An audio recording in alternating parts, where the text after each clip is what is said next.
Hello friends, welcome to my channel. So friend, आज हम इस वीडियो में डिस्कस करने वाले हैं पोएम जिसका नाम है वंस अपॉन ए टाइम, जो कि गैब्रियल ओकारा के द्वारा लिखी गई है। ये एमजी यूनिवर्सिटी की बीए फाइनल ईयर की इंग्लिश लिटरेचर की पोएम है।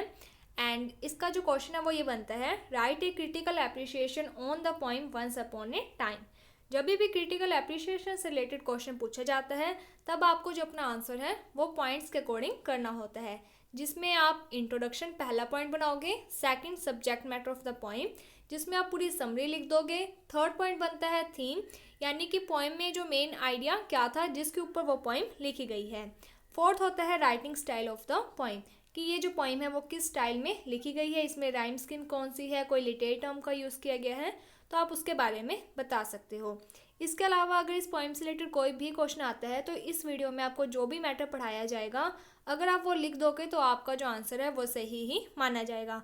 बस उसमें क्या करना होता है कि आपको पॉइंट्स नहीं बनाने हैं, डायरेक्ट अपना आंसर लिख देना है। अगर क्रिटिकल एप्रिसिएशन आता है तब आपको इस तरीके के पॉइंट्स बनाने होंगे।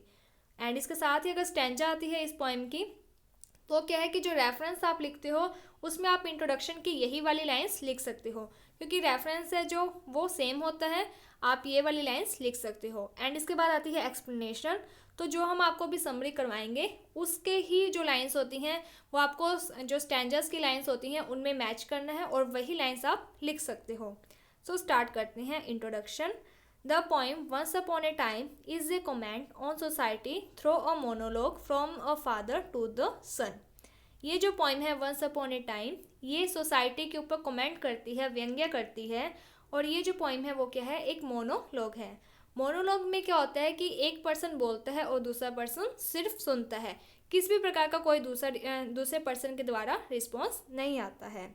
तो इस पोइम में क्या है कि जो फादर हैं वो अपने सन से बात करते हैं, which bemoans the loss of innocence in the transition from child to adult. इसमें जो फादर हैं वो क्या है कि कुछ दुखी होते हैं। क्यों दुखी होते हैं? क्योंकि उन्होंने क्या है, इनोसेंस को खो दिया है, यानी कि जो एक प्रकार का बचपना होता है, एक मासूमियत होती है, उसे उन्होंने खो दिया है जैसे ही वो बच्चे से अडल्ट होते गए। तो इसमें जो फादर हैं वो कहते हैं कि जब भी बच्चा होता है तब क्या है कि वो इनोसेंस होता है, इनोसेंट होता है, मासूम होता है, लेकिन जैसे जैसे वो बड़ा होता जाता है, इस संसार को समझने लगता है, दुनियावी बातें हैं जो उन्हें समझने लगता है, तब उसकी जो इनोसेंस होती है वो धीरे धीरे ख़त्म होने लग जाती है। And a desire to go back to that blissful childhood. तो यहाँ पर जो फादर हैं उनकी एक इच्छा है कि वो वापस उसी चाइल्डहुड में चले जाएं, यानी उसी बचपन की जो अवस्था है वहाँ पर चले जाएं। The poet tell his son about the behaviour of the people in the past. तो यहाँ पर जो पोइट हैं वो अपने सन से बात करते हुए लोगों बताते हैं कि किस तरीके का लोगों का बिहेवियर था इन द पास्ट, यानी कि पहले के समय में लोगों का बिहेवियर कैसा था, एंड इन द प्रेजेंट, और आज के समय में लोगों का बिहेवियर कैसा है। ही रिमेंबर ए टाइम, वो एक समय याद करते हैं, when people had true feeling for one another. वो अपने बेटे को कहते हैं कि पहले के टाइम में क्या था कि लोगों के मन में एक दूसरे के प्रति ट्रू फीलिंग, सच्ची भावनाएं होती थी। He is dissatisfied with his own change self, वो खुद भी अपने आप से असंतुष्ट है कि उनका बिहेवियर भी अब चेंज हो चुका है। ही थिंक दैट, वो सोचते हैं कि his son genuine laughter can teach him how to express his feeling honestly.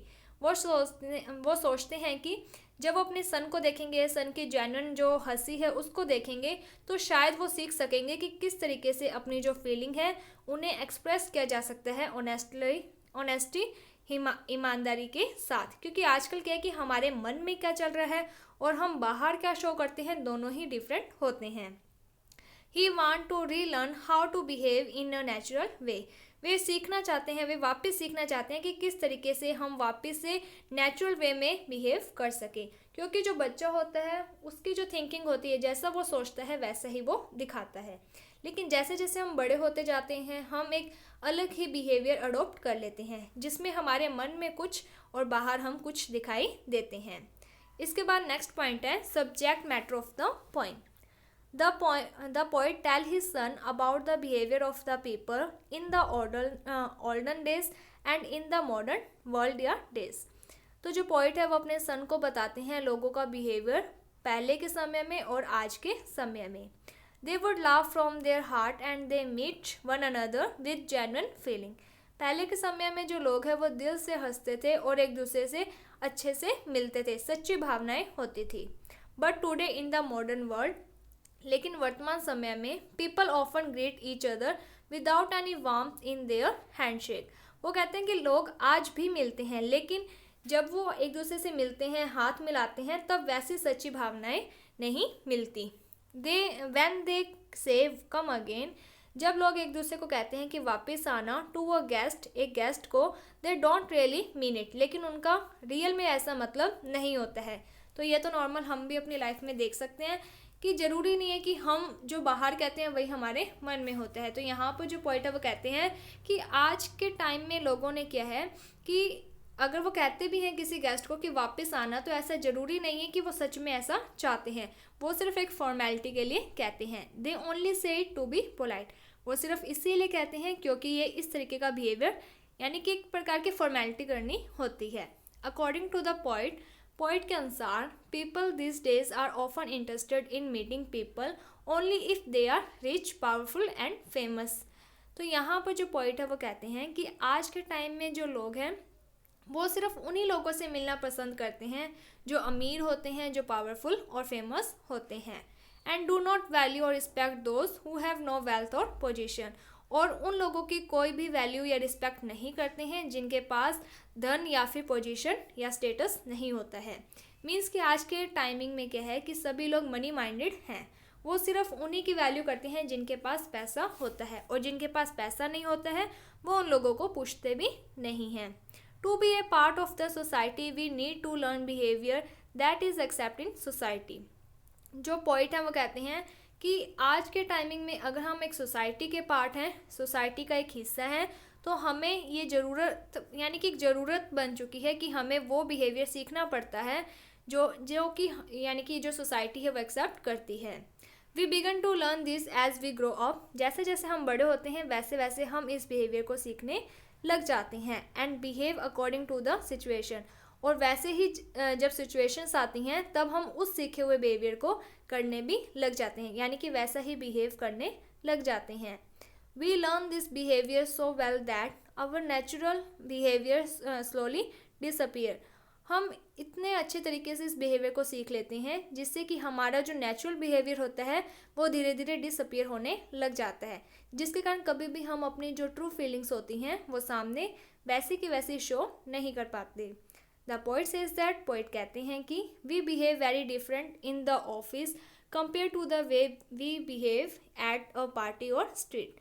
तो यहाँ पर जो पॉइंट है वो कहते हैं कि हमारा जो बिहेवियर है ऑफिस में डिफरेंट होता है कंपैरिजन की, कि जो हमारा पार्टी के टाइम पे या फिर जब हम स्ट्रीट में होते हैं तब हमारा बिहेवियर डिफरेंट होता है। The poet says that, poet कहते हैं कि he has also learn to say things that he does not really mean.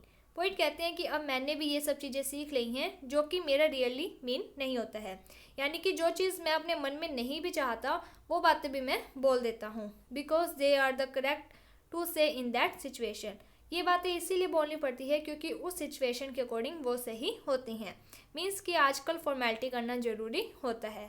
For example, when we are introduce to someone, जब भी हम किसी से मिलते हैं, वी आर टॉट टू से, तब हमें ये सिखाया जाता है कि हमें बोलना है ग्लैड टू मीट यू, कि आपसे मिलकर खुशी हुई।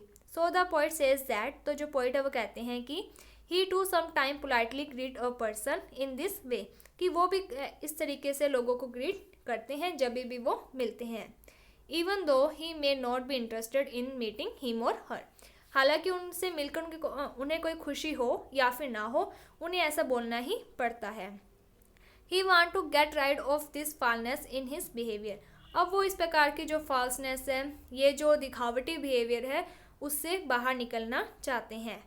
That make his laugh unpleasant, क्योंकि अब क्या है कि वो हंसते तो हैं लेकिन वो दिल से नहीं हंसते हैं, because his laugh with his lips and teeth, वो सिर्फ यानी कि जब हंसते हैं तो उनके जो लिप्स हैं, उनके जो टीथ हैं, उन्हें देखकर ऐसा लगता है कि वो हंस रहे हैं, वो खुश हैं।